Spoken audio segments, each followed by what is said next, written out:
Guys, gals, non-binary pals, welcome back to the channel and thank you so much for clicking on today's video. Today we are on to episode 2 of the L Word Generation Q season 2. Just a little caveat I'm putting in here, these are recorded in advance. I was lucky enough to get to see episodes 4 and 5 as well today, actually. It's the day after episode 1 has premiered when I'm recording this, and it's very strange to watch a show you love so much isolated the way I am, because I worked in the movie industry and I used to get movies like before they came out, but even then I watched it with like a group of people, so it's really strange to watch the show completely alone and not be able to go on social media and see other people watching it at the same time. So it did make me feel really good yesterday when everybody else saw the episode and they agreed that the episodes were fantastic, because at that stage my review was already done and edited, so it was going out as a positive one. But I just wanted to throw that in here in case anyone's like, oh, shouldn't talk about this, when there's been something that's happened in the interim between me recording this and this coming out. By doing them in advance, it means I can get other videos out when the episodes are happening, so that's the reasoning for it. So before we get started, make sure that you hit that subscribe button so that you can stay up to date on everything to do with the channel and to do with the L Word Generation Q. And make sure to follow me on social media as well for even more info. Check out my new podcast with Chris and Jess from the L Word Online. That's Drinks at Dana's. It's on Apple, Spotify, and we also have an Instagram that's called Drinks at Dana's. And also, don't be afraid to smash that like button and share the video if you enjoy it. So without any further ado, let's get on to episode 2, season 2, Lean on Me. So as you guys know, I break the episode down by each character, and starting out, of course, with the Danny, Sophie, Finley triangle, because they left us with a cliffhanger at the end of episode 1 after having nearly 2 years of a cliffhanger. So yeah. Jesus Christ. Oh, she looks like a little kitten on a highway. Okay. Finley, as we know, walks in at the literal worst moment in Danny and Sophie's, well, it doesn't actually happen.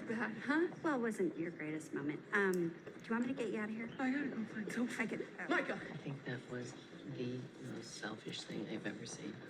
So Danny, as I said in the last video in episode 1, I think the thing that's going to be with Danny for a long time is the embarrassment of this. Danny and Bette are very similar personalities and characters, and I feel as though it would be the same if something like this happened with Bette, that they'd be so embarrassed by it that like her being around her family and friends, because who do you invite to your wedding? Like the most important people in your life.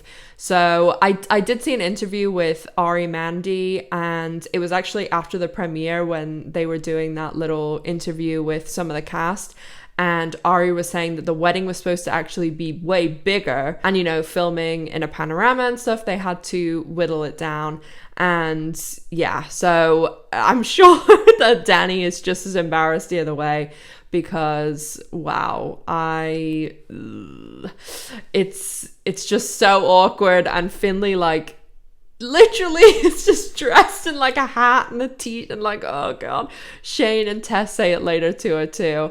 And when Danny comes out and just like punches Finley, like, oh my god, I wouldn't want to be hit by Ari. She does a lot of boxing, it seems, on Instagram, so yeah, I'm sure that would absolutely hurt. And Finley had quite the shiner to go with it. The other thing about how this all played out, I mean, obviously when Danny is like packing up all her stuff, I felt so bad that she didn't have, you know, just something she could quickly change into, because wearing the dress and having to walk out, punch Finley, and then leave in the dress too. Just, it's like that scene in Grey's Anatomy where Christina gets left at the altar and Meredith has to like cut her out of the wedding dress. It's the whole thing behind it, and like, yeah, too, it just makes me feel so like awkward. So Sophie and Finley throughout the episode, it's very much what I thought was going to happen. Like I think you can go back in some of my lives and find me like pretty much saying exactly this, that there would be some kind of like thing at the wedding, because we knew they were filming a wedding, like anyone on my channel who was following the filming really closely. And we knew that Leo Sheng was like a groomsman in it, so it made sense that it was Danny and Sophie.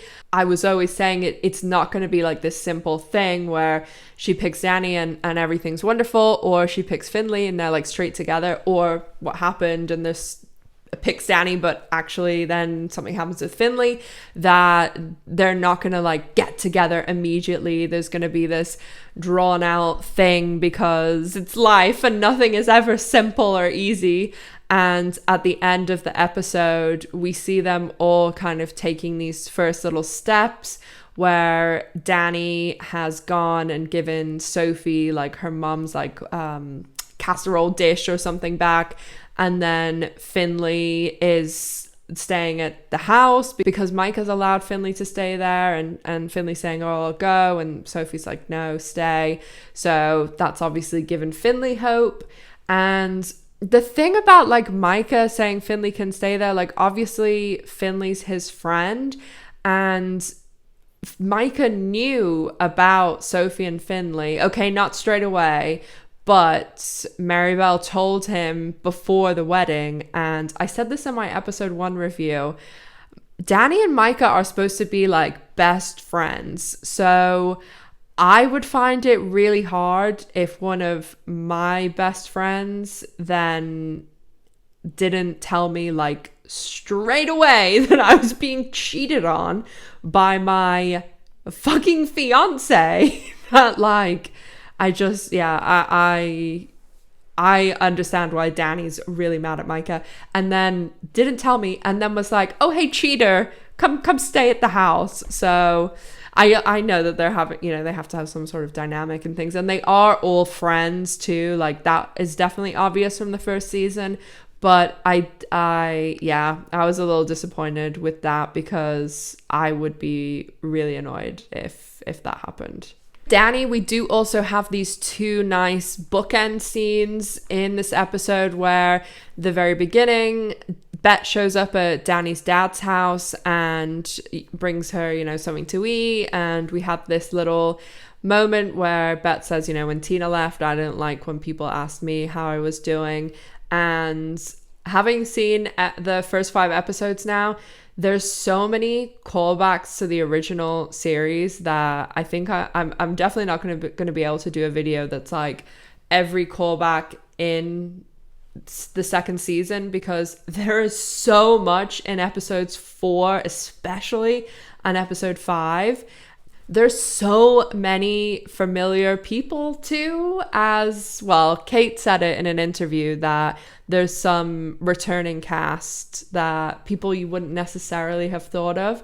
So I'm going to make some sort of video, maybe like episodes 1 through 5 and then 6 through 10 of all the little L word things, because there's another reference later to Tina and things like that. So I think they're doing an excellent job of making it, you know, little nod and a wink to us original fans, but not doing it too heavy-handed that it's going to confuse people who haven't watched the original show.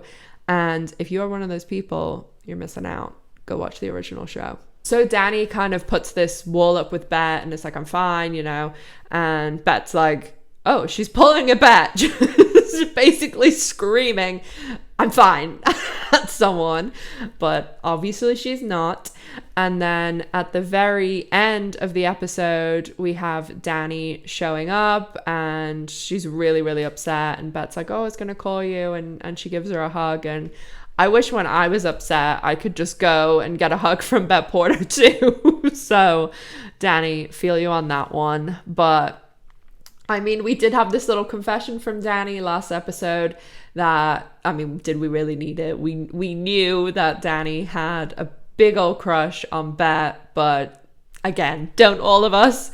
And Danny is just, I think now seeing Bette in that more, like, looks up to her. I don't want to say like maternal, but I think that, you know, she very much looks up to Bette, and we know that she doesn't, like, her mum had passed away, so I think it's just like a nice older and younger person relationship that I never used to understand it too much. And now that, you know, I'm not saying I'm like 60, and now that I'm in my like mid 30s and I have some friends or even like L-word friends that are younger, and they ask you advice for things, especially in work and like moving in the world as a gay woman and how to deal with certain situations, because we don't all live in Los Angeles where it's not even a thing. And it's like, what do you do in circumstances where you're expected to have,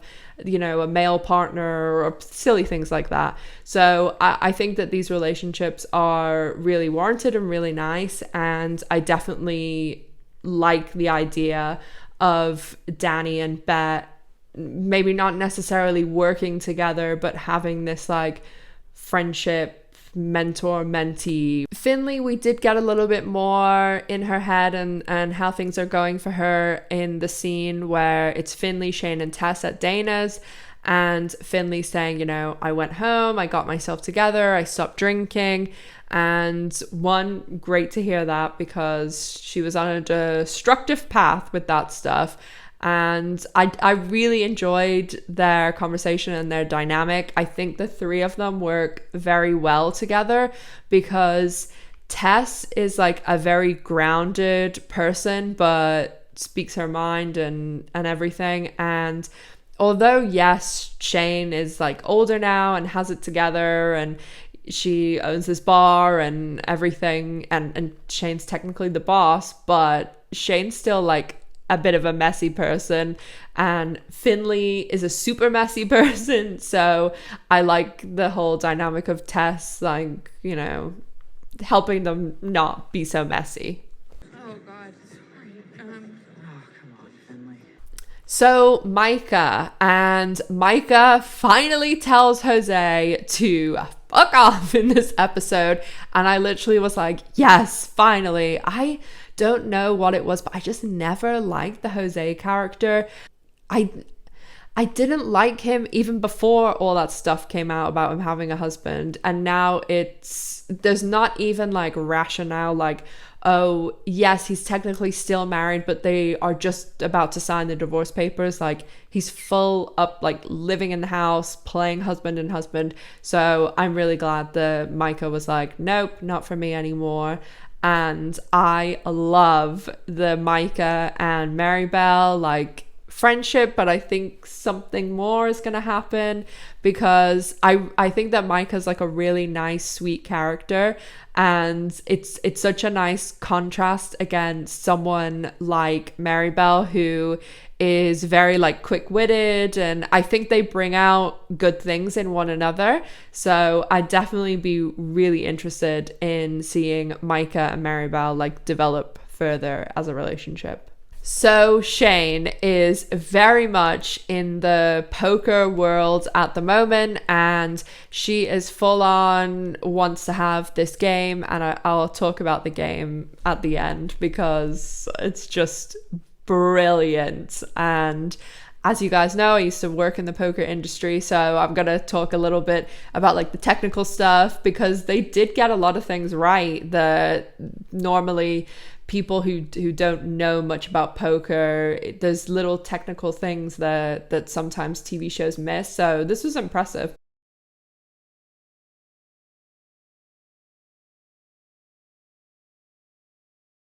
Oh, hello. Hello.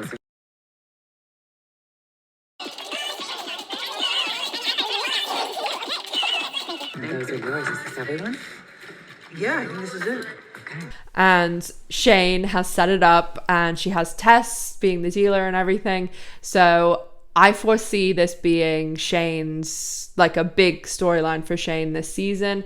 I think that she's really jonesing for it. Like, there's a lot of people who, once they get into poker and something like this, that it's a big rush. Especially lots of very wealthy people get into poker. Like, I've talked before about the book by Molly Bloom, Molly's Game, and it's a movie too with Jessica Chastain, and it's based on a true story about this woman who ran these poker games with, like, Tobey Maguire and Leonardo DiCaprio and all these huge, like, real estate titans and business titans. And these people play like the game they were playing were 10s and 20s, like small blinds and big blinds, but like the game that Molly was doing was like 100k buy-in and like 50k small blinds and 100k big blinds, like, you know, exorbitant amount of money. And when you've absolutely conquered everything, you know, like, in a way, Shane, you know, she's very successful. You know, she can go out and get a girlfriend if she wants, but she's just come off this divorce and she sold all her businesses. She's doing well. So it's probably more of like the thrill for her, and like the, not necessarily like, oh, I want to win money. It's like the victory in itself is the thrill, if that makes sense. I did also love in the poker game the little bit where Tess is like, and look at us now, and everybody's like, what are you? Tess is like, we're friends. So I thought that was great. So on to Alice, and there's a lot going on for Alice in this episode. Oh, me? Oh, God. Okay, I'm not ready. Can someone else go first? Seriously? Yeah, you go. All right, I'm going to do something like that. Perfect. Leisha Haley crushing it as usual, and we meet Alice's editor, Tom, the book editor, in this episode, played by Donald Faison. So it seems as though our little wishes, hopes and dreams are going to come true about Alice's book, and we are probably going to get some little references while they're editing the book, and Tom's helping because he very much was like, yeah, they liked you turned in a transcript. We need to beef this baby up. So I'm sure we'll be getting not only some references to the original show, but some bridges between the original L Word and Gen Q, and maybe some of the stories we've missed out on in those 10 intervening years. We also have a huge confession from Nat this episode that she is polyamorous, and they did actually reference about Alice being bisexual, which I don't think we've heard that since maybe season 2 of the original. Maybe there's one other reference, but I'm really having trouble recalling anybody mentioning anything about Alice being bi, like the last half of the show anyway. And so Nat is saying that she is not 100% happy and that she still loves Alice, but I did have a feeling that this was going to happen, because I said I thought that, like, it was strange that Stephanie Allen wasn't in so much of the middle of the show. She didn't seem to be anyway, filming wise. So I don't know how much more we're going to see of Nat, and if we'll see this polyamory being explored. I don't think that it's going to go anywhere like with Gigi or Alice or stuff. So I think that it may be Nat, like, exploring this by herself. I did think it was hilarious when Alice was like going to look through the phone and she was like holding it up to Nat's face. I thought that was a really, like, just the way Leisha Haley played it was really funny. So I'm going to talk about the poker scene, and that will then kind of bleed into talking about my girls, Bette and Gigi. Amazing. Yeah.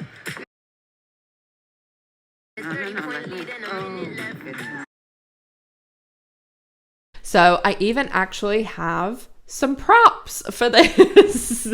So we have the scene, just even starting off, I was like, I would die for them. They own my heart. And when Bette and Gigi arrive, they're like, oh, this looks so nice. And Bette goes to sit down and Gigi's like, no, let me. And she pulls out the chair for her. Just, oh my God, I love that moment. So awesome. And CPD Moafi I just think her and Jennifer Beals, this was brilliant to put them together, because they're obviously like, yes, they're both gorgeous, but also we know Jennifer Beals robbed of countless Emmys, but CPD Moafi, like bumping her up to a regular and really giving her such a huge storyline and such a big powerhouse to play against. Like, she has risen to the challenge greatly. And throughout the poker game, you can just see them, like, they're looking at each other constantly. And we definitely get some information shared that maybe Bette didn't want shared for now. But when they're playing poker, you can tell that CPD Moafi's playing it as if Gigi plays a lot of poker, and she's definitely either done research on her own or someone's done research for her and you know, given her the information, because she played the scene like this is my opinion anyway, that Leisha Haley played it exactly right for Alice, because there's no way Alice would know anything about poker. Even the way that she asks Tess, like, she's got a pocket pair, she's like got another pair on the double pair, and that's a really good hand, like, of course. So but Alice has no idea. And even the way she holds the chips and the cards and like puts it on the table, it's complete, you know, someone that's never played before, which is right for Alice. And then Kate, again, correct for Shane, someone that's really getting into poker and learning a lot about it, hold their cards differently. And even when you're like holding poker chips, like, and putting them in, Jennifer Beals does it as well, because I think we're supposed to get the impression that Bette has definitely played before too. And I will regret it for the rest of my life.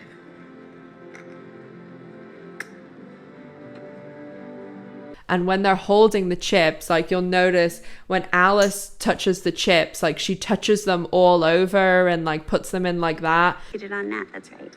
She's got trust issues ever since. Okay. And now let me do this. Ooh, look at that.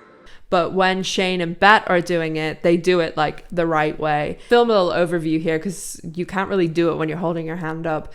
But Jennifer Beals and Kate definitely look like people that, you know what they're doing. They're confident in the rules, but absolutely killing it in the scene. Like I said, Gigi gives us the impression that she is very comfortable at the poker table. Al, you know that the messy parts of people's lives, they're always the most relatable. That's what I... Because if you watch any professional poker player or someone who plays a lot, they do this thing with the chips, and it's like, again, I'll do a little overview, but you can hear me doing it now. And it's like they flip the chips between their hands with their stack. It's on the table, so they're like doing this. And that's just, and like, turn on the TV at 2 a.m. and watch any World Series, like, all the players on the table are doing that. And it is like a little unique skill that you're not going to sit down and do that straight away.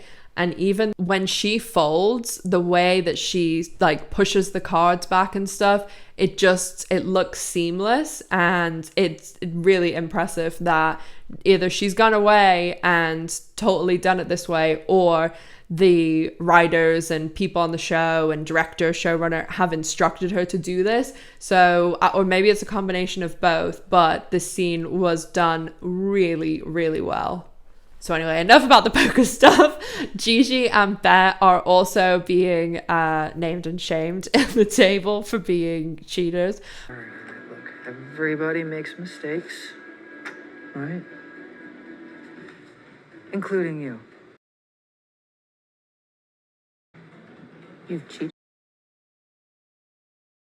Because Bette is on her high horse this season, and calling Sophie out, and obviously Alice is like trying to keep the peace. Shane, always the peacemaker too, is like, Bet, what are you doing calling her out, because I seem to remember your ass cheating too.